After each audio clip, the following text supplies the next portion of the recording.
Hey everyone, today I've got you covered for your holiday video game shopping guide 2022. And if you have any questions about games, let me know in the comments because I'm going to try and respond between now and Christmas to every comment that I get on this video. If someone's getting a Nintendo Switch for the first time, you're probably going to want to grab them Super Mario Odyssey, The Legend of Zelda Breath of the Wild, Animal Crossing New Horizons, Mario Kart 8, Super Smash Bros. I would say that those are probably all good games to grab if they are just getting a Switch for the first time. Definitely one you're going to want to check out that just released is Splatoon 3. And now it doesn't matter if you didn't play Splatoon 1 or 2, you can hop right in. It's one of those games that kind of transcends all age groups because it scales up in its difficulty. Essentially, Splatoon is kind of like a turf war thing where you have to go around and like ink up and paint your section of the playing field a certain color that matches your team, and the other team has to paint more of it their color, and you're constantly fighting over it and painting each other. It's really like a giant game of like paintball, except you're not even painting other players, you're trying to paint your surroundings. The soundtracks on these games is super fun too, and it's going to get a lot of support ongoing for probably at least a year if it's anything like what the other Nintendo Switch games have gotten. The other really huge ones on Nintendo Switch this year are going to be Pokemon Scarlet and Pokemon Violet. Nintendo and the Pokemon Company are really billing this as like the next generation of Pokemon. I don't just mean that it's the next in the sequential order, but it's kind of like the next in the evolutionary steps of this video game franchise. It's supposed to be a completely open world where Pokemon are out and about running around, similar in vein to Pokemon Legends Arceus. They're introducing a whole bunch of new Pokemon this time around that are pretty cool. And this is probably enough to get somebody who maybe is older and grew up with Pokemon back into the Pokemon franchise. Pokemon games always work good for adults as well as children. With a Nintendo Switch Online account, you should also be able to play with friends and pop in and out of each other's games and play together, which is also a really cool thing. Now, you don't need to buy both versions of this game to experience everything it has to offer, but you're not really missing out if you don't get both of them. We're going to stay on the Nintendo Switch here and talk about Mario plus Rabbids Sparks of Hope. This is a pretty cool strategy game. It's a direct sequel to the previous one, but I think you should be able to hop right into this. The Mario world and the Rabbids world have intersected, and there's a lot of fun that ensues. You have an area where you need to do battle. You can only move and do certain attacks within a certain amount of physical space. However, your characters can work together to combine their efforts to do damage in different ways. Imagine it like an elevated version of chess. It is a more strategically challenging game, so I would probably recommend it for someone age 10 and up. Bayonetta 3 is another big game coming out this year. It is a long-awaited sequel, and it kind of plays a little bit like a hack-and-slash adventure game, but there's some shooting elements. It's kind of its own unique thing, but I would recommend this one for adults or anybody who you know has played the original games. Harvestella is a game that Square Enix is putting out that's supposed to be along the lines of Rune Factory, Harvest Moon. There's actually a demo out now, so if you're thinking about getting this for somebody who lives in your household, definitely download the demo on the Switch, have them play it, and if they like it, then grab this game too. But if you have someone in your family who likes cozy style or farm life games, this is probably one that they might be interested in. No Man's Sky is getting released for the Nintendo Switch. It's already out on other major platforms, but this is a big one because a lot of people like the Switch handheld being portable. Amazon, as of the recording of this video, is giving a little bit of a discount on physical versions of Nintendo games, so definitely use the links in the descriptions to check those out as well. Moving on to PS5, Horizon Forbidden West is probably more like teenager and up oriented game. Astro's Playroom is a great one, but definitely my favorite game that is currently out at the time of this recording on the PS5. Ratchet & Clank A Rift Apart is also a really fun family game to grab, as well as Sackboy's Big Adventure. I'd say you can't really go wrong with those three exclusives if you're just starting out on the PS5. Moving on to the big PlayStation game that is coming out this holiday season is God of War Ragnarok.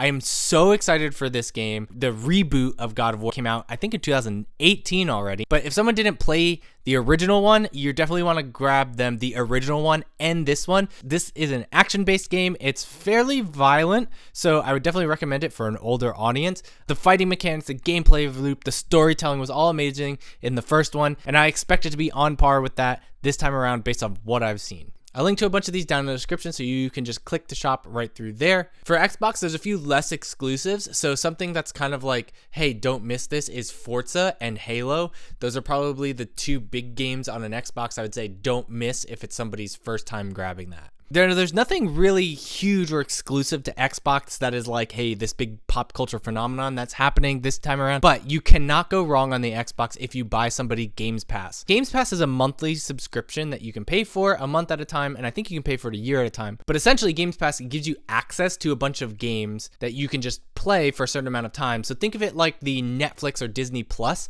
but of video games for your Xbox. The cool thing with Games Pass is that if somebody has a phone or a computer, they can actually play their Games Pass games on those as well, and cross their saves over, all of that kind of cool stuff. But a lot of brand new games do launch on Games Pass first, so you have the chance to actually like get your money's worth if you know somebody is going to game a lot. Now we're gonna move on to games that are releasing across multiple platforms. Sonic has been all over the place the past few years, and there's a new Sonic game coming out called Sonic Frontiers. It's supposed to be this open world Sonic game where you go and explore but find these little hub worlds that you can go in and out of that play a little bit more like traditional Sonic 3D games. If you know somebody who maybe in the past was a fan of like Sonic Adventure, this is what this kind of looks like, or Sonic Adventure 2. Definitely grab this game, or if you just have a huge Sonic fanatic, they're probably going to be happy with this game as well. For your Lord of the Rings fan, Lord of the Rings Gollum is coming out, and that is a stealth narrative-driven game where you play as Gollum,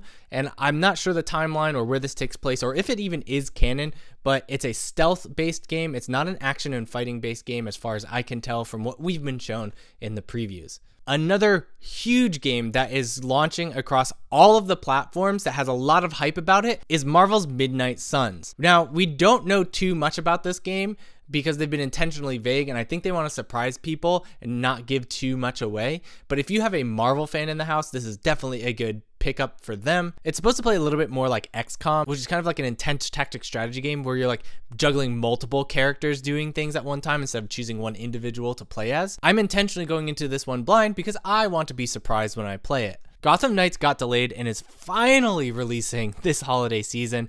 I'm super excited for this. So far, it kind of looks like it's going to play like the older Arkham games. And the premise is that Batman is dead, and I'm not spoiling anything because literally the trailer opens with that, but you play as part of the extended Bat family. So like Robin, Nightwing, Batgirl, Red Hood, all of those characters.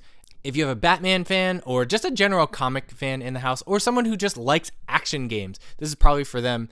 There are a few smaller games that I would suggest taking a look at. Oxenfree 2 Lost Signals is releasing this year. That's a smaller indie game. This is kind of like a retro mystery 2D side-scrolling game where you play as a group of kids that are trying to unravel a mystery. Bomb Rush Cyberpunk is supposed to be releasing this year. We don't have a release date yet, so I'm hoping that it comes soon instead of getting pushed into next year at the last minute. But it's supposed to be in the same style as Jet Set Radio or Jet Grind Radio. If you played any of those on the Sega Dreamcast or the Xbox, then you know what I'm talking about. But if not, it's kind of like a rollerblading / skateboarding game where you go around and do some graffiti and tricks, and in the vein of like Tony Hawk as well. So definitely check that one. It's very hyper stylized and the soundtrack sounds like it's going to be amazing. I'm personally really excited about that. So if you know somebody who's into like aggressive inline or skateboarding, probably one that they're going to be interested in. Or if they played the originals as a kid, this is one that you're going to want to keep an eye out for. Sea of Stars is a JRPG that's coming out. It's supposed to take place in the Messengers universe, but it's also supposed to be a standalone story so you can jump right in. It looks like it's supposed to play a little bit like Legends of Mana. This developer has a track record of knocking their games out of the park, so definitely on the list for JRPG fans. Whew, we covered a lot. I just want to say happy holidays to everybody, and I hope that you have a great time gaming with your friends and family this holiday season.